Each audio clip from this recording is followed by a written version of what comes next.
Klaipėdoje be priežiūros paliktas 5 metų berniukas sukėlė ant kojų specialiasias tarnybas. Vaikas kelias valandas klykė balkone, kol kaimynai iškvietė policiją. Iš 4. aukšto berniukas nukeltas ugniagesių kopėčiomis. Motina vaiko teisių tarnyboje pasirodė tik pavakarę. Be priežiūros paliktas berniukas ant kojų sukėlė specialiasias tarnybas. Klaipėdoje apie pietus ugniagesių gelbėtojų komanda, vaiko teisių apsaugos skyriaus darbuotojai ir policijos pareigūnai skubėjo į vieną daugiabutį. 4. aukšto balkone ne savo balsu rėkė be priežiūros paliktas 5-metis. Galvoju, kad mūsų klykė, pas mus maži vaikai, bet po to ten iškvietė. Tai va tiekite, žinau. O vaikas verkė? Tai jis cypė, o neverkė. O nuo kelių įsigalėjote cypti, kaip jūs sakėte? Nežinau, to sakė nuo 10 valandos pradėjo girdėti. Išsigandęs, šoką patyręs berniukas išlaisvintas. 4 vaikų motina namuose buvo palikusi tik vieną vaiką. Kitus laikinai priglaudė seneliai draugai.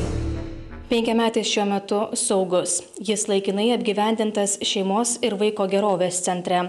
Berniukas patyręs šoką kol kas mažai bendrauja. Vaiko teisių gynėjams berniukas sugebėjo pasakyti tik savo vardą. Nuo kada jis paliktas vienas, nežinoma. 33 metų vieniša motina vaikui pareiškusi netrukus grįšianti, išvyko neva darbo reikalais į užmiestį. Kol kas mums teko su ja kalbėti tik telefonu, jinai teigia, kad kažkokiais darbo reikalais buvo išvažiavusi, bet tai neatleidžia jos nuo atsakomybės, vaikas buvo iš tikrųjų pavojuje.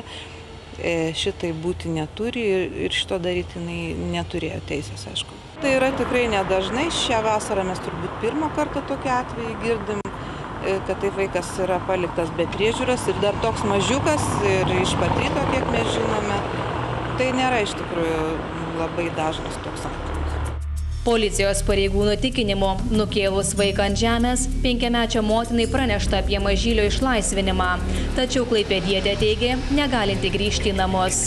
Daugiavaikė vieniša mama tikino, vaiką palikusi be priežiūros, nes pamiršo draugiai perduoti nuomojamo buto raktus. Jokių komentarų, tiesiog buvo. Pamiršau tiesiog palikti raktą draugį ir viskas. Daugiau, prašom, man neskambinėti, man ir taip stresas, dar lenda į akis, kas per bjaurybė, žurnalistai visokie.